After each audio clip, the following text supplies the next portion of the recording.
think actually, like you pointed out, Alessandro, all of these are true for long-term as well. What makes it more challenging for short-term is they often don't get the same level of preparation and even opportunity to overcome. Buongiorno. You're listening to Going, Where God is at Work, a podcast that sits at the intersection of missions theory and practice. We're walking out our call to ministry in faraway places and happy to have you join us on the journey. I'm your host, Jesse Pauli, a missions leader serving here in Rome, and I'm here with Alessandro Di Leonardo, our church planter in Cisterna di Latina, and Jen Williamson, our missiologist who lives and works in Lyon. Welcome back, guys. Hey. How's everyone doing? I'm good. I have my little heating pad thing around my neck because I don't know, either I slept funny or it's repercussions from the weighted vest. I've started wearing a weighted vest on my walks every day, which I think is good. I started light, just like 5 kilos, but it's just the way that it sits on my shoulder. It's like right in that spot. So other than nursing that little injury, I'm doing great. I was actually wondering, I was going to ask you, and I meant to ask you earlier, and I forgot to ask.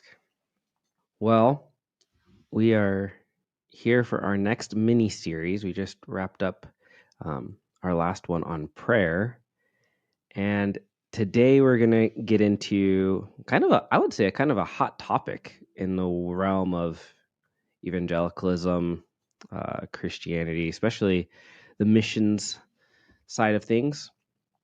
Yes, we're going to talk about short-term missions. So let's just open it up right from the start. What do you love or hate about short-term missions? I love the fact that whenever short-term missionaries come to us, they always bring us goodies. And that is very good. Things I miss. I miss, my children miss, my wife misses. So I do like that. Do you have them bring you the macaroni and cheese packets that you were talking about before in season 1? I never had anyone bring them. When I go back, I do that kind of shit. When I do tedious, like little more specific details, because you don't want to bring the pasta. We're in Italy, right? Yeah. You don't want to bring the macaroni. You bring just the powder. You don't have the team come and bring just the powder, and at home they have all these boxes of macaroni. Exactly. No. So far, it's been the consistency has been hot sauce, because here in Italy, they just don't understand what hotness is, and Chick-fil-A sauce. Those have been too consistent. Yes. Then the rest they vary. Mm-hmm. That's good. Yeah, we often do the Chick-fil-A sauce too. We have people bring Chick-fil-A sauce. I love the heart of people wanting to see and understand a little bit more about where God's at work in the world. But what I hate, this is going to sound like a demeaning analogy, so it's not 100% this, but it a little bit makes me think of when my kids were very small and they wanted to, in quotes, help me make cookies. It was really fun to be with them in the kitchen. It was really fun to have them by my side on their little stools with their hands in the dough and all of that. But their help usually meant a lot more work for me, actually, than if I were just doing it myself. And so short-term missions is a little bit that way. I love the fellowship. I love having people join me in what I'm doing, but it takes a whole lot of preparation and a whole lot of effort to make a trip like that run smoothly and be beneficial and actually not cause any harm. So yeah, that's kind of an analogy I would give. Really like that analogy. I like that of the children. I know it does break down, and it can be demeaning, but I like that. I think for me, the thing that I love about short-term missions is that they just shake up your kind of rhythm a little bit. So if things kind of seem like they've plateaued or the water's a little stagnant or whatever, whatever word picture you want to use, when you bring, a group of 5 or 6 loud outsiders into your world, it just kind of shakes things up. And I like that because it almost feels like a refresh when you get back into things. But yeah, I would say what's hard or hate is such a strong term, but I would say what's hard is definitely, it's a lot of work. And I would say it's emotionally taxing in the sense that like you're putting yourself out there. Obviously, you're exposing people that you might not know too well to people that you've been investing in, and so there's this kind of like risk. What's going to happen? I realized this actually not too long ago when we hosted some people, and at the end of the time, one of the college students said to me, he's like, "Thank you for trusting us with your relationships." And I was like, whoa, that when he said that to me, I was like, yeah, exactly. That puts to words what I'm feeling, is that I'm kind of vulnerably trusting you with the relationships that I've been developing. So yeah, it's definitely a messy and up and down kind of situation. So today we're going to dive into some of the theology, missiology around this concept of short-term missions. But for the purpose of kind of our talk, we want to define the terms a little bit. The idea of short-term, we're thinking 3 months or less.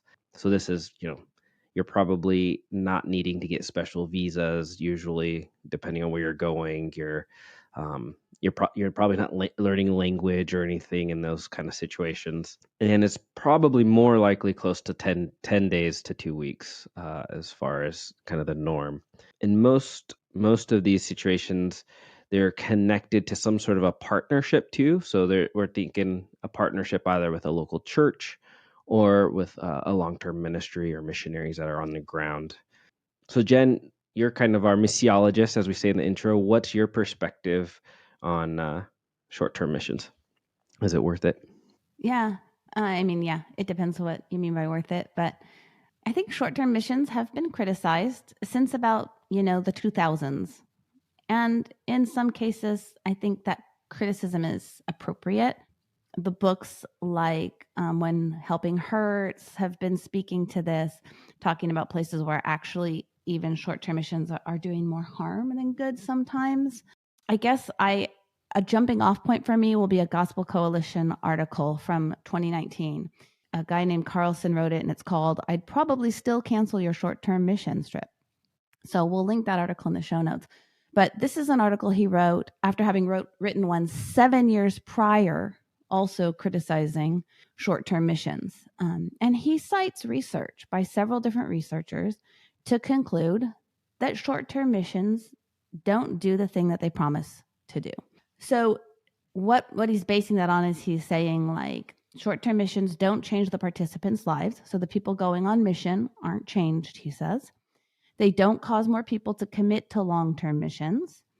A lot of people believe that, if, people go on short-term trips, then they'll become long-term missionaries. That data does not pan out. And then finally, they often harm local economies and orphans and things like that. So because these are the reasons given to justify short-term missions is that, people's lives are changed and more missionaries will be committed and they're providing necessary help. If they're not doing that, then obviously there needs to be adjustments. But Carlson goes on to talk about short-term missions also as stealing resources from long-term missionaries.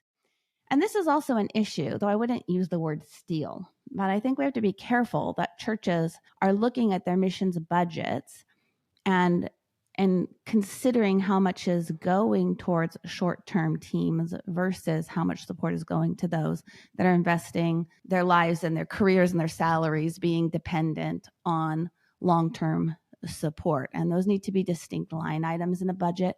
There needs to be careful discernment around how missions budgets are allocated.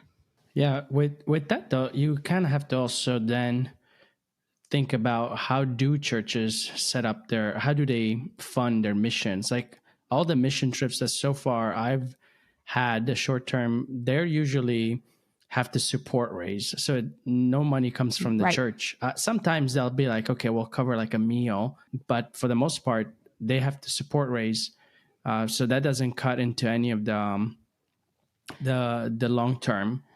It doesn't, I would say, because if a church is saying we value long-term missions, so like not only am I supported by a sending church, but several individuals within that church also support me.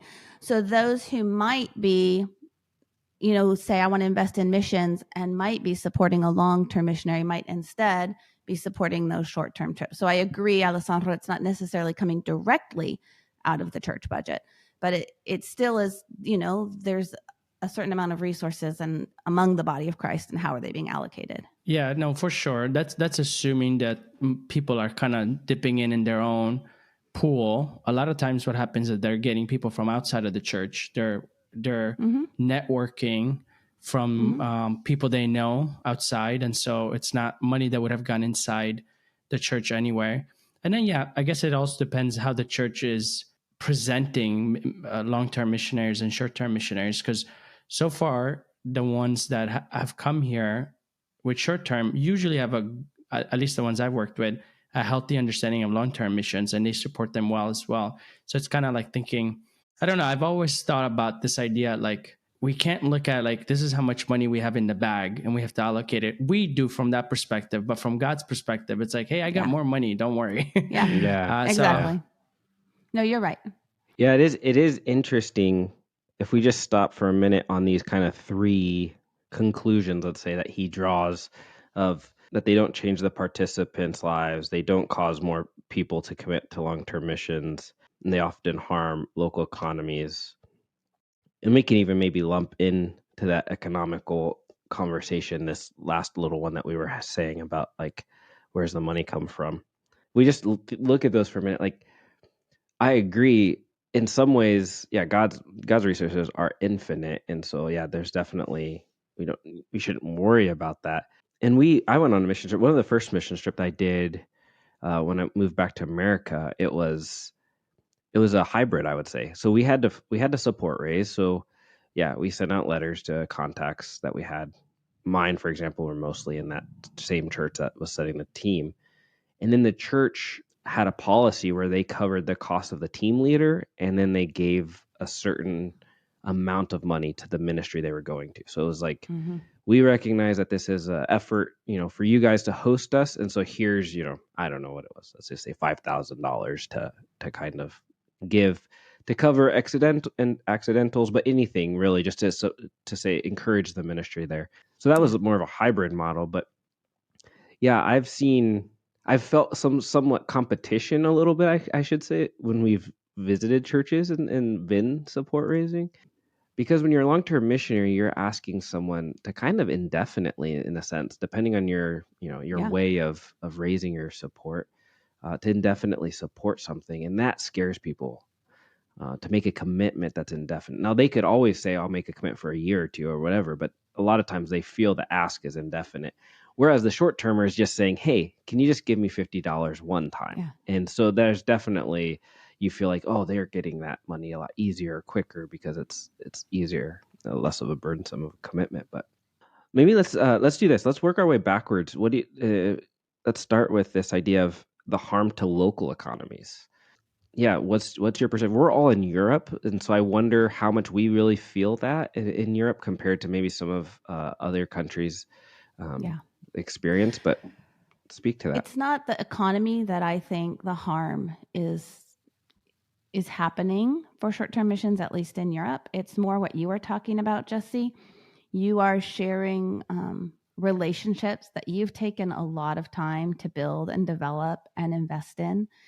And then we've had people come in sort of guns blazing, talking about how bad socialism is. And France is a socialist country, and Christians here don't have a problem with that. And so the harm wasn't economic in the sense like it would be in other countries, where the resource, where you can really mess with local economies by infusing obscene amounts of money in without even realizing that you're doing it in certain ways. But you can still cause harm in the sense that if people don't understand some of the cultural differences, they can come in sounding like this is a Christian principle and we're all believers, therefore we all agree on this issue, when really they're bringing a cultural idea. Yeah, exactly. I would say some of the harm that I've seen, it's more on the churches where they become dependent on short term. Like when we're going to do a big event, we need short term missionaries because we can't do it. And a lot of times church members may not step up because they say, oh, they'll do it. And so kind of like that dependency, definitely I see it. And then kind of to piggyback on what you were saying, Jen, some of the things I've seen is there's definitely a hopelessness here in Italy. There's just so many closed doors for young people, this and that. But then at the same time, when Americans come here, there's so much hope in America, right? This land of the dreams. And so sometimes it's sort of like, what? You're not going to go to do this? Like, you should, you can, that sort of thing. Like, you don't know anything about their lives. You don't know what they need to do or where they're at. So, like, yes, I do think that we, as missionaries who are living here, specifically, I speak about Italy, that we need to let people aim higher and know that they could do more. But when an American come, I've seen it sort of like, that's just like, automatic. Like they say, no, of course you can do this. Yes, you should do this. I don't remember exactly the source of this story that I'm going to tell, but it just left an impression on me that I've always remembered it. It was during one of our missions festivals in university, and the speaker was talking about how this group had decided that for all the shoes they sold, they were going to give a pair of shoes to a country in need of material things. And so what they did is like they would airdrop, like literally not airdrop like iPhone users are used to, but like literally fly over and drop from the air crates full of shoes into these small towns because the small towns needed shoes. Later, what came out after all of this was there was a shoemaker in that village. And because the local private school had a rule that you had to have shoes, he made black shoes that were to the specs that the school wanted, and therefore had a business going selling shoes to the families in that village. And so consequently, this foreign company dropping these shoes that were supposed to be helping the locals there, we're helping the locals in one sense, I guess you could say, but they were definitely hurting that man's business, but also Right. the people's idea of supporting each other and buying from each other and kind of creating a Right. sustainable economy within them. So that's just to give a little example. I wish I Yeah. could remember, more details to that story, but it's when we talk about these things, that's the first thing that comes to my mind every time. What about this idea that people go on short-term missions and then they feel called to serve long-term, and so this mobilization idea that by doing short-term missions, we are drawing more people into global work. Yeah, this is a pet peeve of mine because I've heard so many people use anecdotal evidence to tell this because they know someone or they themselves, well, I went on a short-term trip and that's, why I became a long-term missionary. But there's been so much research on this, and it's one of those issues where correlation does not equal causation. People who God is calling to long-term mission trips, of course, are going to be interested in short-term mission trips. So when my husband thought he was, wanting to become a pilot, a professional pilot, the first thing he did was get a private pilot's license and make sure he liked flying. So you don't, of course, if you're feeling led in a direction, you're going to do some things to test it out. But it doesn't mean that the short-term trip is the reason the people became long-term missionaries. In fact, the evidence, and there's a lot of research on this, is to the contrary. There is no correlation between those going on short-term missions trips becoming long-term missionaries, or even another argument is that they'll become people who support missionaries. No correlation there in the evidence. That's the research that's been done. Yeah, I was going to say, I never saw it as that. It's interesting that some people kind of present that as that way. And I could see why. When as you were talking about this, Jen, I was thinking of sports. Like most people put their kids into sports with the idea that they're not going to become professionals, but there is this sort of mantra of saying like, hey, you could one day maybe play professionally. And not to say that we're the professionals, but sort of like, yeah, I could see how that could be. Hopefully that's not the only thing you're saying, like, oh, that's why we need to do short-term mission trips. But I wouldn't mind, like if I was kind of presenting, I wouldn't mind adding that in, like, hey, you never know, somebody could make it. That idea. So I could see if that was like your reasoning to do it, being healthy, like, hey, look, this is worth it because we are vetting who really can be a missionary and we're pulling them out. That no, I never saw it as that, and I find it interesting that there are people who kind of present it, but I don't see it as a problem if it was sort of like the whole package deal. Well, I think it's probably more of a thing within larger organizations that are trying to. This is probably, I don't know if I should even go here. I'm going to go here anyways, but there is something to the economy of mission organizations too.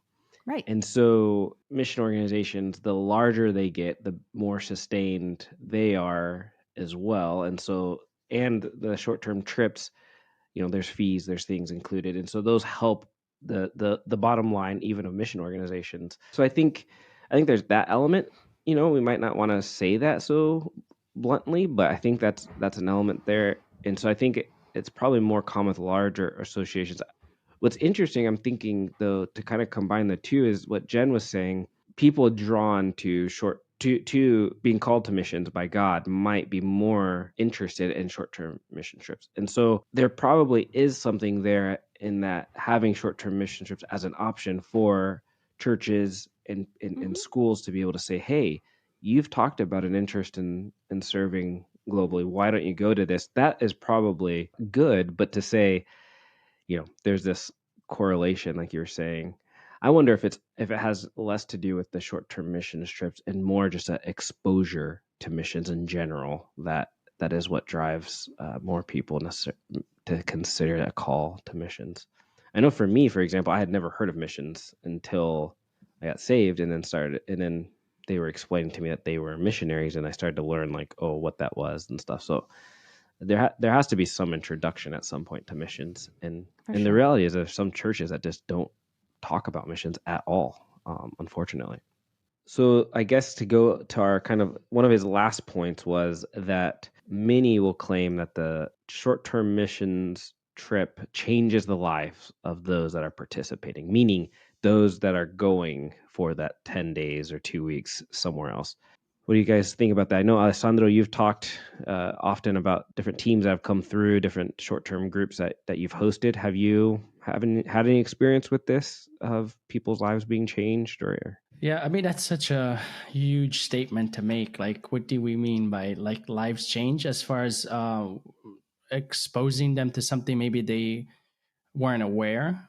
Specifically for us being, myself being in Italy, where a lot of the mission groups that I work with don't come to Italy. They have places everywhere else, and Italy is a vacation spot.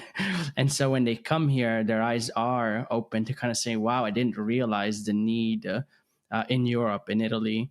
So in that sense, yeah. Then also depends who come. We've had people who've never been to missions. Like myself, when I've never been to mission, I went to my first mission. I could say my life was changed, but in the same way of saying, like, as I continue to grow in Christ, my life keeps changing. And so if that was your first exposure, my first time going to a conference was massive. Now it's like, okay, I'm used to what a conference looks like. So obviously, if it's your first time and it goes well, then your life should be changed, because now you see things differently. You understand the global church better. You understand the need differently, because we have different needs. You understand what partnership looks like. And so in many aspects, we've experienced a lot of people who have said, like, wow, like this was life changing. And I understand what they're saying, because they've been exposed to something that they weren't exposed to before. Yeah. It makes me think of the old joke, how many psychiatrists does it take to change a light bulb? One, but the light bulb has to really want to change. And I think, I've seen people on the exact same trip having very similar experiences, and some that are just being wooed by the love of Jesus and transformed, eyes open to where God is working and how God is working, people becoming appropriately curious about how they might be able to contribute to that beyond the time that they're on the short-term trip, and what would that look like, and really, really making profound investments, not only in missions, but in their own approach to being on mission in their day-to-day life. I've seen that, and I've seen people on the same trip who just can't get over having to carry their luggage everywhere on the train, and why can't I find any gluten-free bread? and that's their experience. And so I think it also just really dependent on the people and what expectation are they coming with. Yeah, there's not a supernatural, equation, formula that you go on a short-term mission trip and you're going to be a better Christian afterwards. You're going to be completely different. Hopefully you learn something, especially, I'm from the Midwest, and a lot of Midwesterners don't get out of the Midwest. But when they do get out of the Midwest, hopefully that helps broaden their spectrum of the world and what things are happening.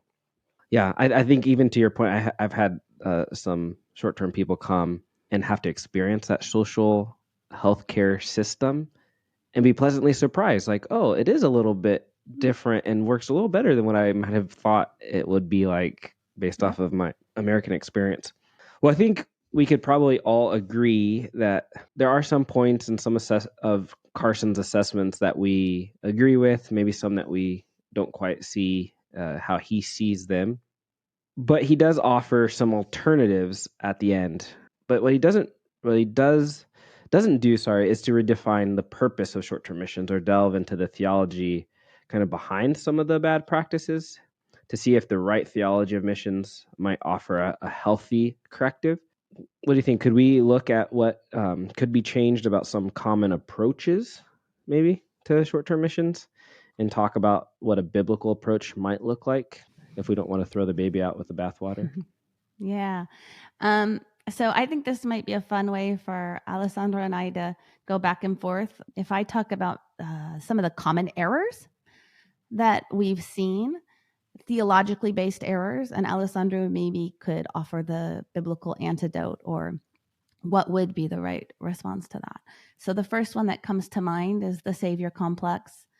Short-termers seeing themselves as the solution to someone else's challenges or problems, the ones who are bringing God to the godless, instead of understanding that God is already present everywhere. He's already at work. Our job isn't to bring him. Our job is to point to him. So I think a way that I've seen this mistake be made is a story I will never forget. And I think I may have already shared it once on this podcast, but a good friend of mine was a missionary to Guatemala, and he had a mission team coming, and they all showed up at the airport wearing mission t-shirts that said "Hope for the Hopeless." And he thought, you're going to show up in a place telling the people that you're going to serve that you're their hero, you're the savior, where you are hope for the hopeless. And he literally made them go into airport bathrooms and change their clothes. Wow. Was it in English? Yeah, but still, yeah, it was in English. Yeah. Wow. Yeah, to kind of look at a Bible passage that I've often found useful for anything, because the savior complex is really something we carry, all of us, not even just in short-term missions, long-term mission, pastor, it doesn't matter. Christians just love to be, we're called to be like Jesus, but we want to be Jesus. And I love what John the Baptist, the best example in John 3:28, he said, you yourself can testify that I said, I am not the Messiah, but I am sent ahead of him. That's how we should really live out our lives. We are not the Messiah, but we are sent to point to him, as you said, Jen. And so I think it's healthy for us maybe every morning to wake up and say, okay, I am not the Messiah. Yeah. Jesse, do you have anything to add? No, I love the image of the t-shirt thing. That's been I've experienced that firsthand when I went on a mission trip to Guatemala, and in the airport everyone had t-shirts on. There was probably 10 different groups all going to Guatemala, and they all had t-shirts. Oh, my word. So yeah. But yeah, if John the Baptist was sent ahead of him, we are sent behind him, right? Right. Good. So another obstacle that we face, and again, I think actually, like you pointed out, Alessandro, all of these are true for long-term as well. What makes it more challenging for short-term is they often don't get the same level of preparation and even opportunity to overcome some of these, because it takes a long time, especially this next one, which is cultural arrogance or a lack of cultural awareness. And that's a little bit what I was talking about with people from North America coming with the mindset that socialism is bad, which is a North American mindset, but not necessarily a Christian one. So when short-termers particularly come not understanding the need for contextualization, what they end up doing is importing Western values over and sometimes against the gospel. So yeah, whether it's healthcare systems or political systems, or even I remember when we first moved to France, the French church was very into ecology. You have a church potluck, you never use paper plates or plastic forks. You always use real dishes and silverware that you have to wash. And it is more work for everybody. But there was such a cultural value here in the church of creation care. And that was almost offensive to some North American missionaries who saw sort of politically this ecological movement as in some ways contrary to the gospel because it was prioritizing nature over people or something like that.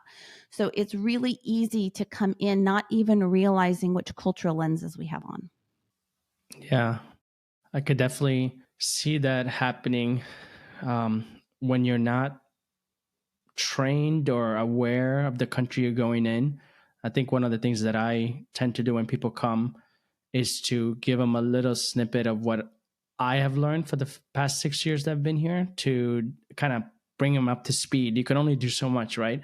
But it's something that we at least spend an afternoon to try to bring people up to speed. But in regards to Bible passage contextualization, we have a whole episode on that and about being aware. Paul was very aware.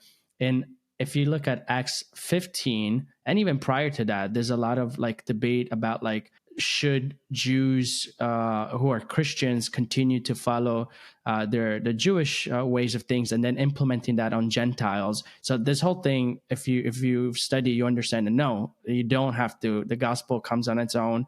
And you don't have to follow the law. But what's so interesting then when you get to Acts 16, when Paul meets Timothy, this young man who's both Greek and Jew, he actually gets him circumcised because he understands that this has nothing to do with the gospel. He's not trying to say, hey, you need to do this so you're saved. He actually does it so then he can be more effective in the area. He knew that that's going to be a stumbling block for the people that they're trying to witness to who are Jew.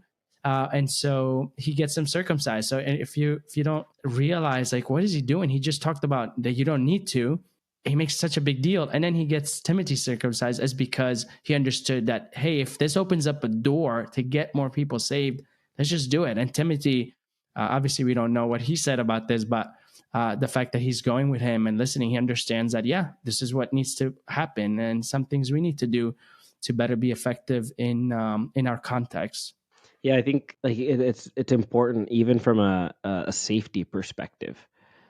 When you're depending on where you're going, if you're not aware of the culture that you're going into, and you kind of just think like my culture, there's that egocentric kind of, my culture and what I think is right. Well, then you could get yourself into trouble, and that could be at various levels. We had some young girls, and they were used to smiling and being very nice to people. That was the value that they came with. And here, that communicated a completely different thing to the people on the bus, and especially the men on the bus.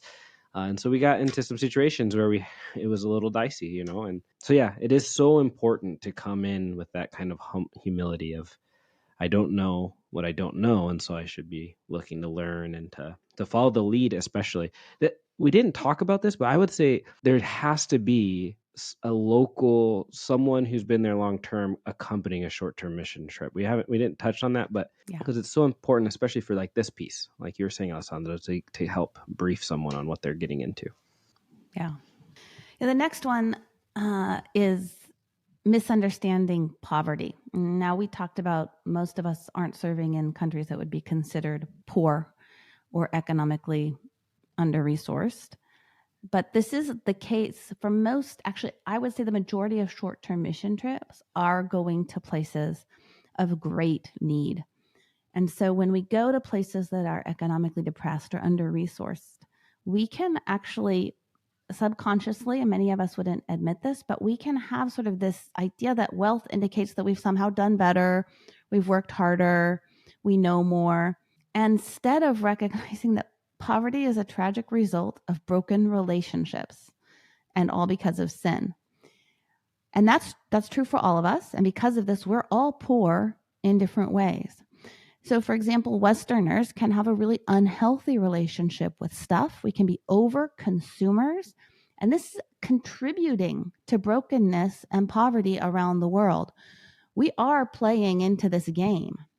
And so there's different kinds of poverty. And when we just see people who don't have, basic needs met, and we make assumptions about what that means about who they are as a people group or their character, we're missing the point.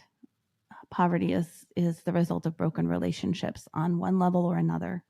And we're all victims of that result of sin. Yeah. And then I guess every country has layers of poverty, because there's like I'm Filipino, Filipino Italian, and in the Philippines, the more I learn about it, the more I'm shocked to see how there's actually some rich people there, Filipinos, and then there's to the bottom, literally living in trash mounds, and it's really crazy. So learning also the context and the place you're at. But a passage that I really love that kind of gives perspective to, it's not necessarily how much you bring in, but how you use it, that sort of idea. So with that, and going in line with the poverty, like some people think because we have more, we can offer more, that type of idea that we're better off. But here, there was a guy who was better off. We're in Luke 7. And there was a Pharisee named Simon, and he invites Jesus. He has a home. He invites Jesus to his house. He has a big banquet. But a lady comes in who doesn't have much. And when they all criticize her for kind of getting too close to Jesus, to doing what she does, Jesus notices it. And then he says this in verse 44 to 46. He turned toward the woman and said to Simon, "Do you see this woman? I came into your house. You did not give me any water for my feet, but she wet my feet with her tears and wiped them with her hair. You did not give me a kiss, but this woman, from the time I entered, has not stopped kissing my feet. You did not put oil on my head, but she has poured perfume on my feet." Kind of realizing, like, man, this guy had it all, but he didn't use it correctly. He didn't realize how poor he was because he wasn't realizing who he had in his home, versus this woman didn't have much, but used it all because she understood who was in front of him. And so sometimes we can come in that mindset, in a place where, again, as you said, Jen, we may have a lot, we may have earned a lot, and we think that then we're better off than others, not realizing, hey, not necessarily. These people have a lot to offer, and we can learn from. Yeah. And that our relationship with stuff can be just as broken because we have too much of it.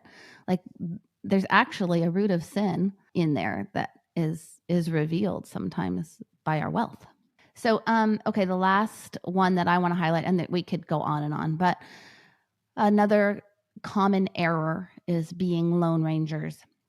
So this brings us back to one of our recurring themes.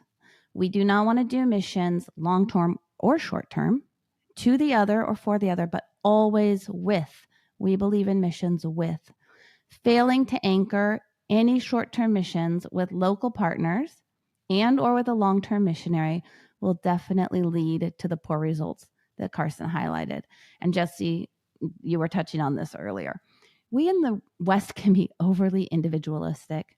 And I know that, at least on my field in France, this is not only bothersome to the French and to French partners, it feels unsafe to them. They call people who are sort of unattached to any mission organization or any church électrons libres, free electrons. And it's scary to them because they're wondering, to whom are you accountable? To whom do you answer? Who is making sure that your life has integrity and that you're living according to scriptures? Who has oversight? Who's caring for you? And these are genuine concerns that I think are legitimate. Yeah, definitely scary when you just have people kind of pioneering through when there's a lot of work already been done. Like, why do you have to reinvent the wheel? And kind of saying the stuff that you were saying, Jen, about integrity and accountability. I just love how Paul writes to the Romans just at the beginning in chapter 1. And in verse 11, 12, he says, "I long to see you so that I may impart to you some spiritual gifts to make you strong." So he wants to contribute. But then it says, "That is, that you and I may be mutually encouraged by each other's faith." Kind of that mentality, like, hey, I'm going here to help a group, to be work with a group, but they're also going to bless me, help me. When you go with a mentality, kind of going back to the savior complex, I'm coming in, blazing through, Lone Ranger, you're going to fail. But if you come in with the understanding, here, Paul hasn't gone to Rome yet, I'm already going to write to the church in Rome so that when I do come, we can work together. We can do things together. I can bless you guys and you guys can bless me. And so that's definitely the approach, the biblical approach, and the approach that we should then follow. That's good. So, what should short-term missions look like if they were operating opposite of all the negative things that we've said this far? I like to talk about reframing short-term missions as ministry exchanges or discovery trips. First of all, the language there, the semantics, set up the expectation that when I go, it's not just me going to bring or give something. If it's an exchange, then it's me going also to receive and to learn something. If we say discovery, then hopefully we can cultivate a posture of curiosity rather than judgment when it comes to cultural issues and differences. And I think that posture also enables us to look for where God is at work and point to it rather than seeing ourselves as bringing God to the heathen. So I think that there can be some reframing that can help set up expectations in a positive way. On my end, I'm more on making sure that both parties, the party that's going to host, in my case, if I'm doing it, usually it lands on me. I pray for the day that God sends me someone who could do all the that kind of stuff, help us out. But currently I'm doing that. But also on the other side, there's someone I'm communicating well that know that they're also doing their part back home. So then when we do come, it'll be like a nice synergy where we're working together. So to me, that's essential. Like when you are communicating with a pastor or whomever who's not going to come and just then they bring the team and this first time you're meeting them, you don't know who they are. Sure, you might meet the rest of the team for the first time, but you got to have a point person on both sides. To me, that's huge. That's really like, that's what doesn't work when you don't have two anchors that are definitely that are eventually going to work together, and they have an exchanged conversation, this and that. I think that's where a lot of these problems come about, because if you have that local person, they would inform them about, hey, this is how it works here, this is how it goes, and then vice versa. This is who I'm bringing. These are the people that are coming. This is the age group. Nothing is, as much as possible, nothing is going to be a surprise. There's always surprises. But at least as much as you can uncover, let's do that. Yeah, I think for me, what I've tried to do is just set expectations, very clear expectations. And I really like working with repeat visits. So when I have at least one or two people that have been before coming, that helps a lot. But I think for me, the thing I do this when I'm going to host teams is I tell them your number one expectation you should have is that you're here to encourage the missionaries that you're visiting. And so like your first thought should be, how can I encourage, how can I pray for, uplift, give a hand to them. And so I even will give examples like that. Just might mean that you clean up after they host an event for them, or you watch their kids so they can get out. Like really, that's the first thing. And then the second thing is the local church. So anyone that you encounter on the ground that's from a local church, take extra interest in their life, take extra time to encourage them. So I try and set those expectations that your first impact, if you're going to have any, is going to be on the believers that are already there. And then you might have some opportunity to talk about your faith to non-believers, but first kind of shaping those expectations. And then on the flip side, like you were saying, Alessandro, just shaping the expectations of the team, the potential churches that we would partner with on this. And hey, I'm bringing a team. These are the skill sets they have. This is kind of what they could do to help you in some way, and really brainstorm and only do things that the people we're partnering with feel like could be helpful to them. If I had one example just this last fall where I thought we could be helpful, I kept encouraging, and the church just never came through with what they wanted us to do, and so we just didn't go. We didn't force it because it was like, obviously there's not a need for our presence there, and we have a great relationship. It's just for whatever reason a short-term team didn't fit. So I think setting expectations is so important. Yes, that kind of wraps up this episode. Our next episode, as we've been doing in these mini-series, which, by the way, give us some feedback on these mini-series. What do you think of this format? Should we continue that? Should we change it up? But we are going to have the CEO of Touch the World, who is also named Jesse. He's going to join us, and we will do an interview with him. They're an organization that provides training and mission trips focused on poverty, culture, mission, with the intention of equipping youth for their everyday context. And so this is just another way of framing short-term missions. And yeah, you won't want to miss our conversation with Jesse in this next episode. Thank you so much for listening. We hope that you enjoyed the conversation and found it insightful.